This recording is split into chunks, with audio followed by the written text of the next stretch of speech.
तो बच्चा classification of company, last time में हम लोग टाइप्स ऑफ कंपनी पढ़े थे, लेकिन उतना डिटेल में नहीं पढ़े थे, बेसिक्स जस्ट पढ़े थे। अब कंपनी के अंदर हम आज पढ़ने वाले हैं कि कंपनी जो है किस किस बेसिस पे क्लासिफाई होता है। ठीक है, कंपनी का क्लासिफिकेशन कैसे होता है। कंपनी का क्लासिफिकेशन पढ़ने के लिए आपको बहुत सारा चीज़ जानना पड़ेगा। तो a company can be classify on the basis of various category, यानी कि जो कंपनी है उसको हम क्लासीफाई बहुत डिफरेंट डिफरेंट तरीके से कर सकते हैं। The company act 2013 does not provide any executive classification. ठीक है, वो प्रॉपर कोई क्लासिफिकेशन नहीं बताया, but company can be classified as follows, मतलब जो नीचे हम बता रहे हैं उसके अनुसार आप कंपनी को क्लासिफाई कर सकते हैं। तो सबसे पहला क्लासिफिकेशन किस पॉइंट पे होता है, इन कॉरपोरेशन के हिसाब से। इन कॉरपोरेशन वर्ड का मतलब हो गया रजिस्ट्रेशन के हिसाब से।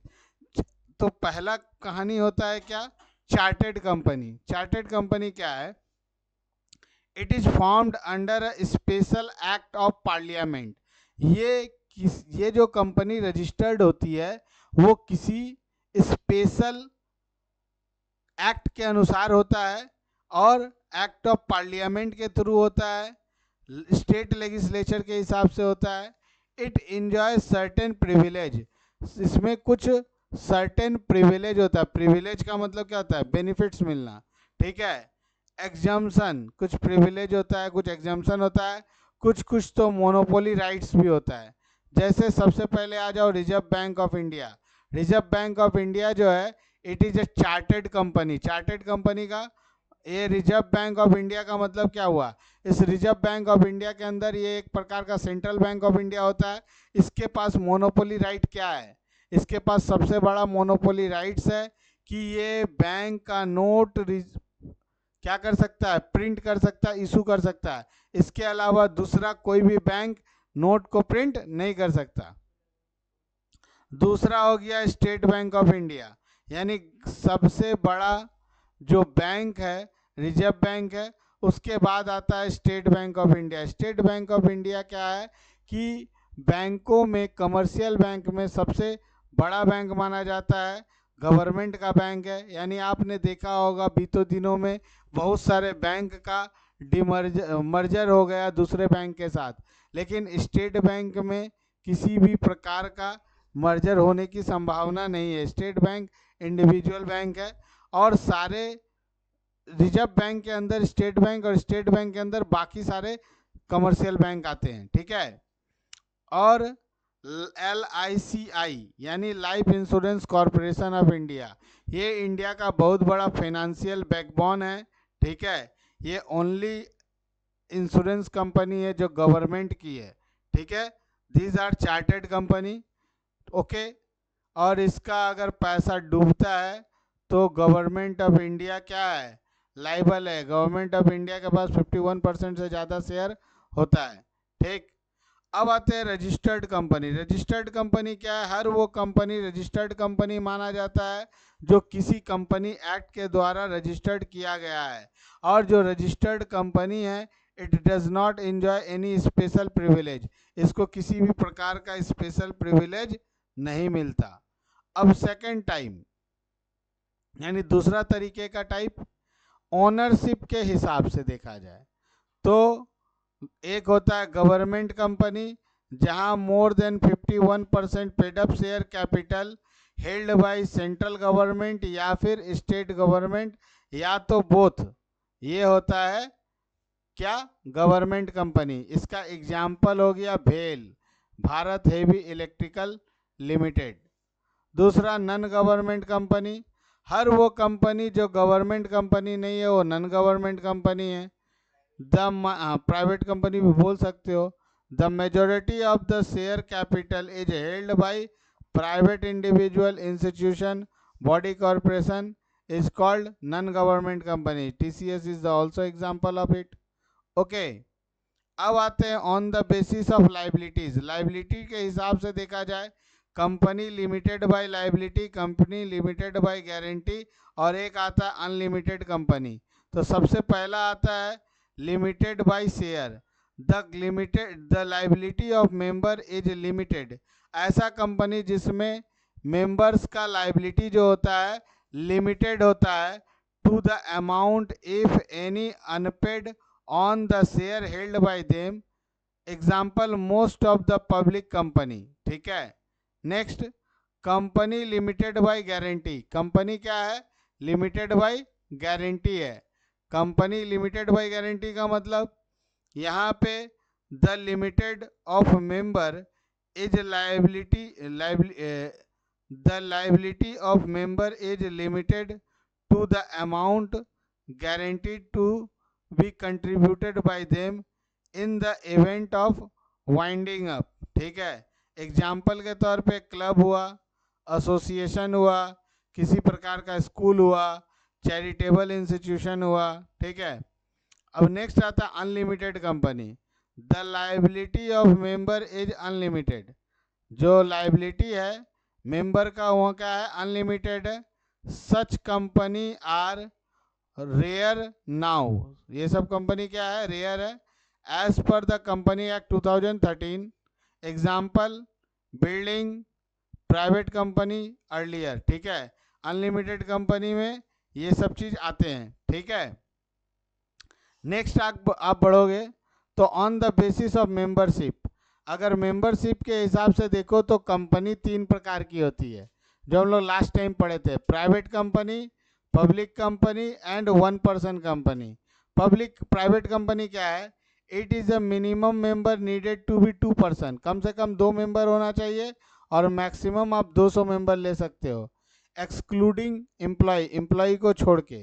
It can not invite public, आप पब्लिक को अपना शेयर खरीदने के लिए इनवाइट नहीं कर सकते हो। Most private limited companies are there. ठीक है, पब्लिक लिमिटेड कंपनी मिनिमम आपका 7 मेंबर होगा और मैक्सिमम नो लिमिट। ठीक है, अपर लिमिट नहीं है। It can invite public subscription. Public company का एग्जांपल रिलायंस इंडस्ट्री लिमिटेड, यानी कि हर वो लिस्टेड कंपनी आपका पब्लिक कंपनी है। ठीक है, जिसमें पब्लिक का पैसा लगा हुआ है। One person company, it is a company with only one member. इसमें एक अकेला मेंबर सब कुछ कर लेता है। A private company with a single member is known as one person company, या शॉर्ट में उसको ओपीसी बोलते हैं। नहीं, ठीक है, आगे बढ़े। On the basis of control, public में तो 7 पर्सन नीडेड होगा ही मेंबर के लिए, बिना 7 पर्सन के बनेगा ही नहीं, कोई उपाय ही नहीं है। On the basis of control, control के पॉइंट ऑफ बेसिस से हम देखें तो कंपनी 2 प्रकार का होता है। एक को बोलते हैं होल्डिंग कंपनी, एक को बोलते हैं सब्सिडरी कंपनी। अब होल्डिंग कंपनी समझ में आएगा तो सब्सिडरी भी आ जाएगा, होल्डिंग नहीं समझ पाओगे तो सब्सिडरी भी नहीं समझ पाओगे। होल्डिंग कंपनी क्या है? एक company which hold more than 50% of the paid up share capital of another company is called its holding company. जब कोई भी कंपनी किसी का 50% से अधिक शेयर होल्ड करता है तो उसको हम उसका क्या बोलते हैं? पेरेंट कंपनी या होल्डिंग कंपनी। जैसे Tata sons limited is the holding company of many Tata groups. जितना भी टाटा ग्रुप कंपनी है उसका सारा से, जैसे हाँ सारा उसको भी बोल सकते हो आप, टाटा प्रोडक्ट जितना भी है। ठीक है, टाटा स्टील हो, नीलको हो, टाटा कंज्यूमर हो, टाटा क्या बोलते हैं टीसीएस हो जाए। ठीक है, ये सारा का सारा जो है इसी के अंदर आता है। अब सब्सिडरी कंपनी क्या होता है? सुनो, सब्सिडरी का मतलब बहुत लोग इसको सिस्टर कंसर्न बोलते हैं। Subsidiary company, a company in which more than 50% paid up share capital is held by another company. हाँ, किसी कंपनी का 50% से ज़्यादा शेयर कोई दूसरा कंपनी होल्ड करके रखा है, उस केस में वो कंपनी सब्सिडरी कंपनी हो जाता है। जैसे example, Indian hotel company limited is a subsidiary company of Tata sons limited. ठीक है, समझ में आया? वोल्टास भी ऐसे है, बहुत सारा चीज ऐसे है। क्लियर? हाँ हाँ, क्लियर। अब आता है on the basis of purpose और ऑब्जेक्टिव। पहला क्या है, प्रॉफिट कंपनी। प्रॉफिट कंपनी और एक होता है नॉन प्रॉफिट कंपनी, यानी कुछ कंपनी को बनाने का मकसद होता है प्रॉफिट करना, और कुछ कंपनी को बनाने का मतलब होता है नॉन प्रॉफिट। देखो just an example, it is formed with the objective of earning profits for its share holder. वो अपने को भी फायदा पहुंचाएगा, अपने शेयर होल्डर को भी फायदा पहुंचाएगा, इस मकसद से ही कंपनी का निर्माण हुआ है। ठीक है, तो उसको हम क्या बोलते हैं, प्रॉफिट कंपनी बोलते हैं। जैसे आईटीसी लिमिटेड हो गया, इन्फोसिस लिमिटेड हो गया। अब आता है एनपीओ यानी नॉन प्रॉफिट कंपनी। ऐसा कंपनी जिसका फॉर्मेशन का उद्देश्य है कि प्रमोट करना किसी आर्ट को, कॉमर्स को, साइंस को, रिलीजियस को, चैरिटी को बढ़ाना है, प्रॉफिट करना उसका उद्देश्य नहीं है। जैसे एनजीओ हो गया, कोई चैरिटेबल इंस्टीट्यूट हो गया। एक एग्जांपल बताएं, रोलेक्स घड़ी का नाम सुने हो, वो एक एनजीओ है या एनपीओ है, वो प्रॉफिट मेकिंग कंपनी नहीं है, it is a trust. Yes, समझ में आया। उसका जो प्रॉफिट का पैसा है वो खुद वो लोग यूज नहीं करता, उसको वो लोग ट्रस्ट चलाता है, दान करता है। ठीक है, वो तो क्वालिटी क्रिएट करता है ना। On the basis of size, अब साइज के अनुसार कंपनी जो होता है तीन प्रकार का होता है, small company, medium company, large company. जिस कंपनी का पेड अप कैपिटल 4 करोड़ है और उसका टर्नओवर 40 करोड़ है, वो स्मॉल कैप के अंदर आता है। और किसी का पेड अप कैपिटल 4 करोड़ से 20 करोड़ के अंदर है, तो वो कंपनी जो है वो पेड अप कैपिटल के अनुसार मीडियम टर्म में आता है, मीडियम कंपनी, और उसका टर्नओवर 40 करोड़ से 200 करोड़ के अंदर है। लार्ज कंपनी जिसका पेड अप कैपिटल 20 करोड़ से ज़्यादा और 200 करोड़ से ज़्यादा उसका टर्नओवर है, तो वो लार्ज कंपनी कहलाता है। ठीक है, अब on the basis of nature of business, business के नेचर के अनुसार अगर आप देखें तो manufacturing company engage in a manufacturing और प्रोडक्शन ऑफ गुड्स। क्या बोल रहा है, manufacturing company engage in the manufacturing और production of goods and services. जैसे Vedanta limited company, Vedanta limited company क्या करती है, वो सिल्वर मैन्युफैक्चरिंग करती है, माइनिंग करती है, कोल माइनिंग करती है, पावर जनरेशन का काम करती है, ये सब मैन्युफैक्चरिंग कंपनी है। टाटा का स्टील कंपनी जिसको बोलते हैं Tata iron and steel company, Tata steel जो है वो स्टील मैन्युफैक्चरिंग करता है। ठीक है, अब आता है ट्रेडिंग कंपनी। ट्रेडिंग कंपनी कुछ बनाती नहीं है, ट्रेडिंग कंपनी का काम है कहीं से कोई सामान को रेडीमेड खरीदना और उसी सामान में अपना प्रॉफिट जोड़ के कहीं दूसरे जगह पे बेच देना। एक जगह से खरीदता है दूसरे जगह पे बेचता है, that is called trading company. जैसे कि एग्जांपल बता रहे हैं, तुम्हारे पापा बोड़ा का काम करते हैं, तो जूट का बोड़ा का पहले काम होता था, अभी जूट का बोड़ा का काम नहीं होता। तो जब जूट का बोड़ा का काम होता था तो कोई फैक्ट्री कारखाना था जूट बनाते थे, नहीं ना। वो लोग क्या करते थे, कहीं से खरीदते थे बोड़ा और उसको कहीं पे बेच देते थे। 10 रुपया में खरीदा 12 रुपया में बेच दिया, या 10 में खरीदा 13 में बेच दिया, कुछ भी भाव में बेचा। जितना खरीदा उससे जो भी खर्चा हुआ जोड़ जाड़ के उससे ऊपर 2 रुपया 3 रुपया 5 रुपया ऊपर बेच दिया। ये होता था ट्रेडिंग बिजनेस। अभी देखो बहुत सारा लोग क्या करता है, जो प्लास्टिक का बोड़ा है वो खुद मैन्युफैक्चर करता है, डायरेक्ट खरीद के लेके आता है, रोला रोला काट के सिलाई करके नया बोड़ा बनाता है। ठीक है ना, तो उसमें क्या होता है, it is not a trading business, it is A manufacturing business. ये दोनों में बेसिक अंतर है। हाँ हाँ, वो सब सब मैन्युफैक्चरिंग में आता है। मैन्युफैक्चरिंग दो चीज़ है, कोई कोई कंपनी क्या करता है ना, मैन्युफैक्चरिंग नहीं होता है, अपना प्रोडक्ट नेम से बेचता है। वो क्या करता है, किसी एक मैन्युफैक्चरर से माल बनवा लिया, अपना टैग लगा दिया। तुमको देखो बाटा लिमिटेड ये सब जो है ये मैन्युफैक्चरिंग कंपनी है, तो लेकिन तुमको क्या पता है कि कोई भी बड़ी कंपनी हो, कोई भी, किसी का नाम नहीं ले सकते हम लोग, लेकिन कोई भी बड़ी कंपनी हो सबका सब अपने इन हाउस प्रोडक्ट को मैन्युफैक्चर करता है? नहीं, वो लोग आउटसोर्सिंग भी करते हैं। आउटसोर्सिंग का मतलब क्या होता है?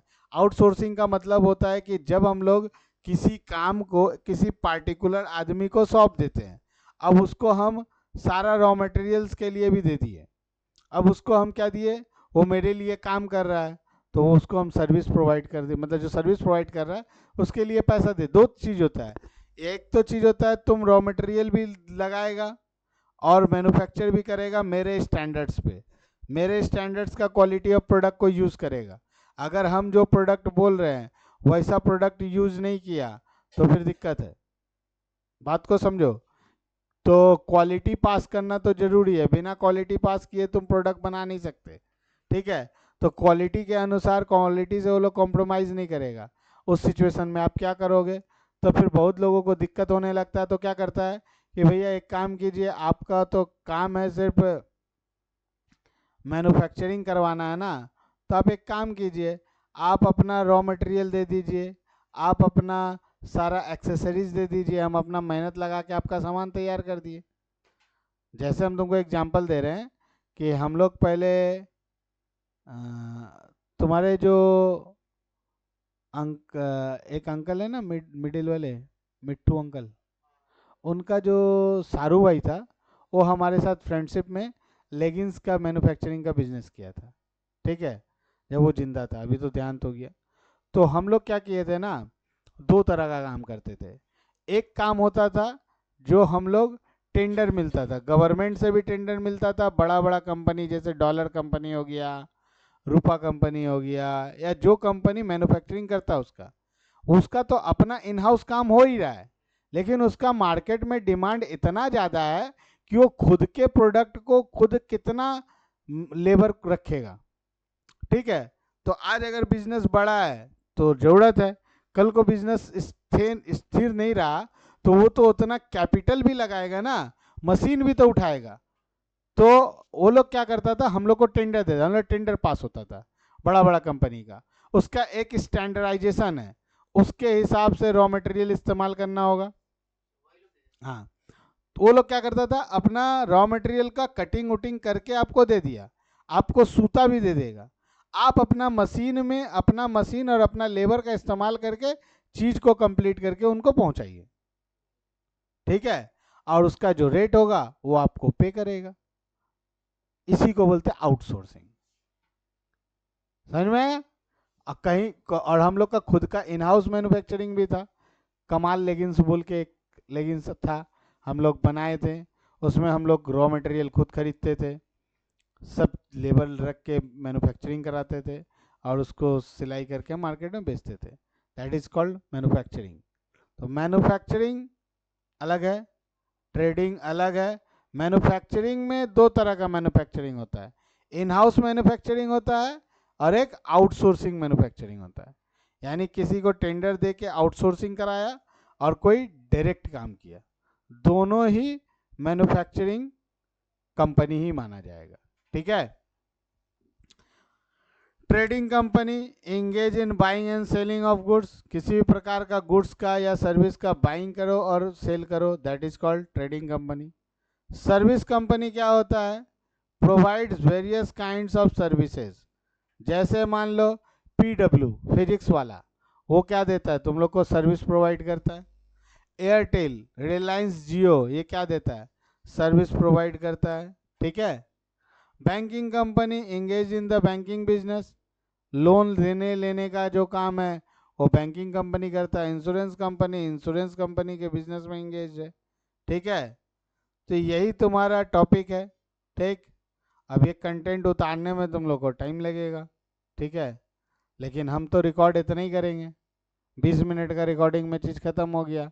अब अगर हम बैठ जाएं और तुम लोग रिकॉर्ड करोगे तो ये वीडियो हो जाएगा 1 घंटे का, लेकिन वो 1 घंटा करके कोई फ़ायदा है नहीं ना, इसीलिए। चलो ठीक है, उतारना है उतारो यहाँ से।